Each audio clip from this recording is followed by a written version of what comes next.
ఇవాళ రైతాంగానికి గిట్టుబాటు ధర లేకపోయినా కనీసం ఖర్చులు కూడా రాని పరిస్థితి.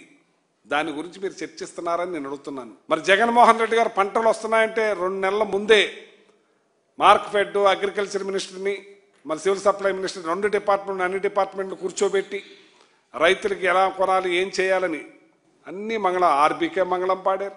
మీరు రైతుకి గిట్టుబాటు ధర లేకుండా చేస్తున్నారు. ట్రాన్స్పోర్ట్ ఏమైందో తెలియదు, మమాలి ఏమైందో తెలియదు, సంచి ఏమైందో తెలియదు, అన్నిటికీ డబ్బులు ఇచ్చే పరిస్థితి ఉండేది.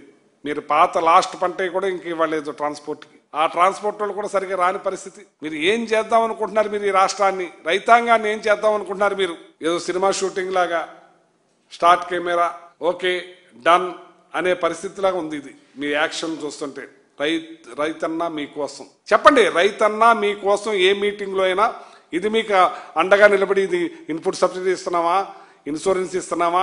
మీరు ఇన్సూరెన్స్ రాయలేదు, ఈ క్రాపే చేయలేదు. ఇన్సూరెన్స్ జగన్మోహన్ రెడ్డి గారి టైంలో ప్రభుత్వమే కట్టేది. కోట్లాది రూపాయలు ఈ రోజు నష్టపరిహారం వచ్చిండేది. మనకి ఏం చేశారని చెప్పి అడుగుతున్నాను నేను. ఇది ఇలా చూస్తే రైతాంగం వాళ్ళ కన్నెర్ర చేసి కాడి పడేస్తే మనకు కూడు కూడా దొరకదని చెప్పి సందర్భంగా తెలియజేస్తున్నాను.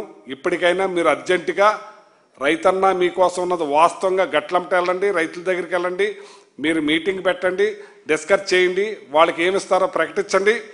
నెక్స్ట్ పంటకి వేడి నీళ్ళ సాయంలాగా ఉపయోగపడుతుంది. మళ్ళీ అలాగే యూరియా మీద ఆల్రెడీ యూరియా కూడా మీ సొసైటీల నుంచి అప్పుడే డైవర్ట్ చేసినట్టుగా చాలా గ్రామాల్లో వాడుతున్నారు.